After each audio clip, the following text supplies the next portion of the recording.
Mental manusia yang begitu adalah mental orang tertolol sedunia. Laporan dari lokasi di Jalan Sasembada Timur, suasana di sini masih sangat tegang. Fasad rumah yang tadinya megah kini cacat oleh bekas lemparan benda keras dan coretan. Pagar besi yang kokoh teronggok bengkok dan roboh. Namun, kehancuran paling parah terlihat pada serpihan kaca yang menyebar di seluruh halaman, berkilauan di bawah sinar matahari pagi layaknya air mata kristal. Tim identifikasi kepolisian terlihat bekerja dengan teliti, mengumpulkan bukti di antara sisa-sisa kemarahan. Pekik histeris Ahmad Sahroni yang dilaporkan terjadi pagi ini saat melihat kediamannya seakan menjadi gema dari kehancuran ini. Ini bukan lagi sekadar rumah, ini adalah ground zero dari benturan keras antara kemarahan publik dan simbol elit politik yang dianggap telah terasing dari akarnya. Keheningan yang ada sekarang terasa menakutkan, seolah menyimpan energi sisa dari ledakan emosi kolektif yang terjadi kurang dari 24 jam yang lalu.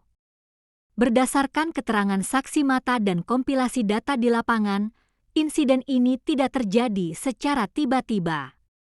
Massa mulai berkumpul sejak Sabtu sore. Awalnya, ini adalah demonstrasi dengan orasi yang menyuarakan ketidakpuasan terhadap pernyataan kontroversial Sahroni. Namun, jumlah massa yang terus bertambah dan suasana yang kian panas dengan cepat mengubah dinamika. Titik baliknya terjadi ketika batu pertama melayang, memecahkan jendela lantai atas. Aksi ini, menurut psikologi massa, berfungsi sebagai pemantik yang melegitimasi tindakan lebih jauh.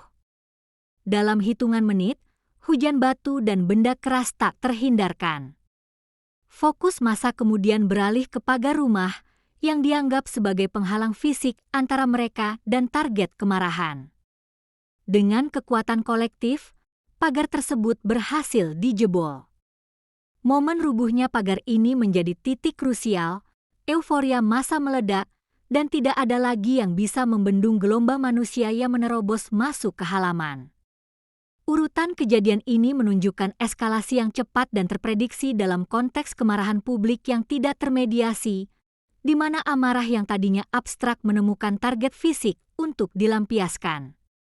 Setelah berhasil menerobos masuk, target pertama dan paling signifikan adalah sebuah mobil listrik Lexus seharga 1,87 miliar rupiah yang terparkir di garasi terbuka. Kendaraan ini lebih dari sekadar aset. Ia adalah manifestasi nyata dari status Crazy Rich yang melekat pada Sahroni. Massa melampiaskan amarah mereka secara brutal pada mobil ini. Laporan kami mencatat kerusakan parah. Seluruh kaca pecah, bodi mobil penyok di hampir setiap sisi, dan bagian depannya hancur. Aksi ini sangat simbolis. Merusak mobil mewah ini adalah cara massa untuk merusak citra dan status pemiliknya. Ini adalah serangan terhadap simbol kesenjangan sosial yang mereka rasakan.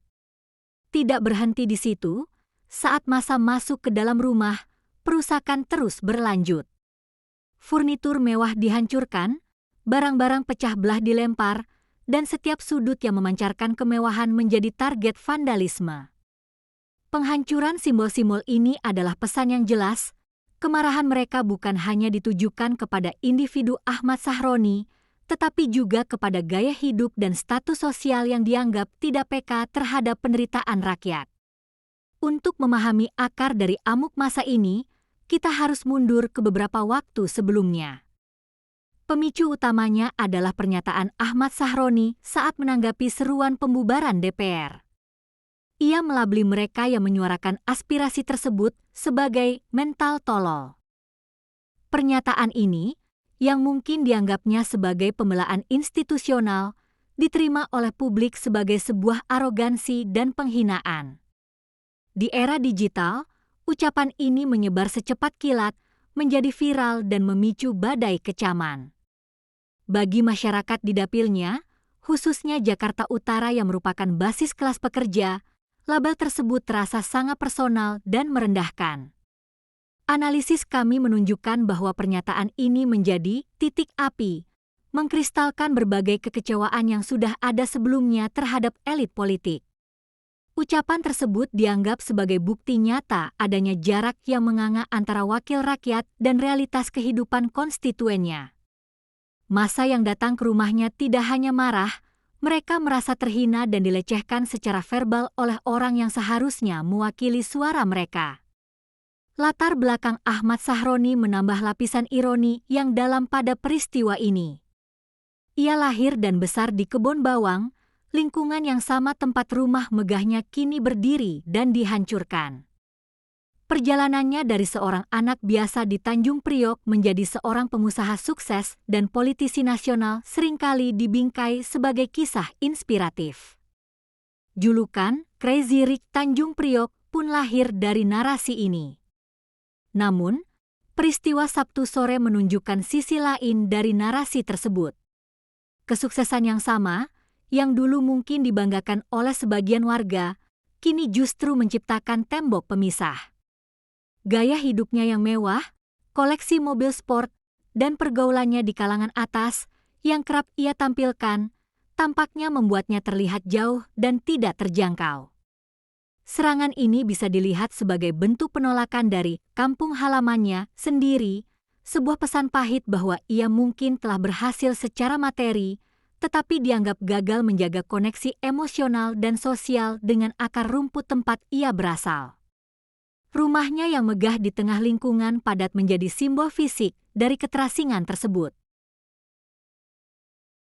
Meskipun serangan ini bersifat personal dan menargetkan properti pribadi Ahmad Sahroni, implikasinya jauh lebih luas. Sahroni bukan sekadar individu kaya. Ia adalah bendahara umum DPP Partai Nasdem dan seorang anggota Dewan Terhormat yang telah menjabat beberapa periode, termasuk sebagai pimpinan komisi di DPR. Dengan demikian, serangan terhadapnya juga merupakan serangan simbolis terhadap institusi yang ia wakili, DPR dan partai politik. Kemarahan massa merefleksikan tingkat frustrasi dan ketidakpercayaan publik yang mengkhawatirkan terhadap elit politik secara keseluruhan. Rumah Sahroni, dalam konteks ini, menjadi proksi dari gedung DPR massa yang tidak bisa melampiaskan amarahnya langsung ke Senayan menemukan target yang lebih mudah dijangkau. Insiden ini berfungsi sebagai barometer sosial yang mengukur betapa rapuhnya legitimasi institusi politik di mata sebagian masyarakat ketika para aktornya dianggap arogan dan tidak lagi merepresentasikan kepentingan mereka. Salah satu aspek yang paling mengganggu dari insiden ini adalah laporan tentang penjarahan.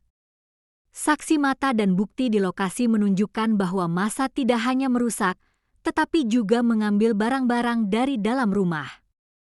Mulai dari peralatan elektronik, drone, kursi, hingga bahan makanan. Fenomena ini dapat dianalisis dari dua sisi. Di satu sisi, ini adalah tindakan kriminal oportunistis yang memanfaatkan situasi anarkis.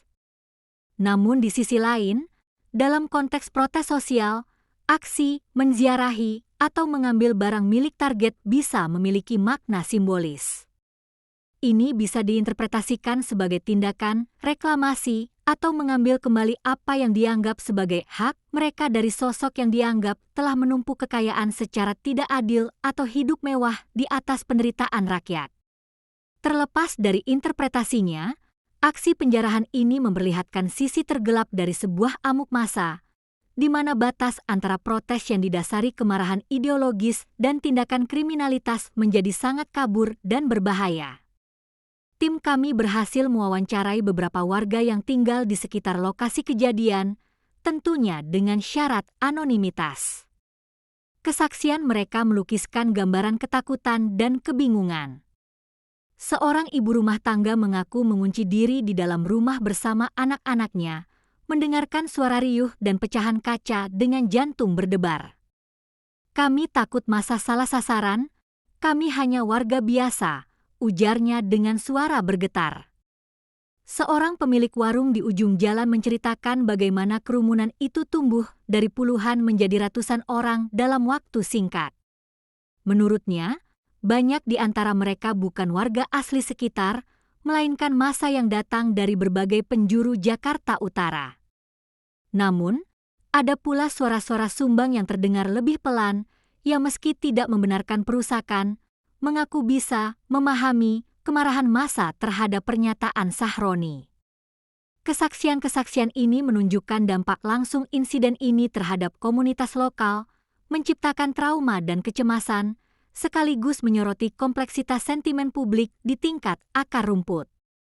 Di luar kerusakan fisik yang bernilai miliaran rupiah, kerugian terbesar dari peristiwa ini adalah erosi kepercayaan publik yang semakin dalam. Insiden ini adalah sinyal peringatan yang sangat keras bagi seluruh elit politik di Indonesia. Ini menunjukkan bahwa kesabaran publik ada batasnya, dan di era media sosial, sebuah pernyataan yang dianggap arogan dapat memicu konsekuensi fisik yang nyata dan merusak. Peristiwa ini akan menjadi preseden yang mungkin dapat memicu aksi serupa di tempat lain jika para pejabat publik tidak berhati-hati dalam berkomunikasi dan bertindak.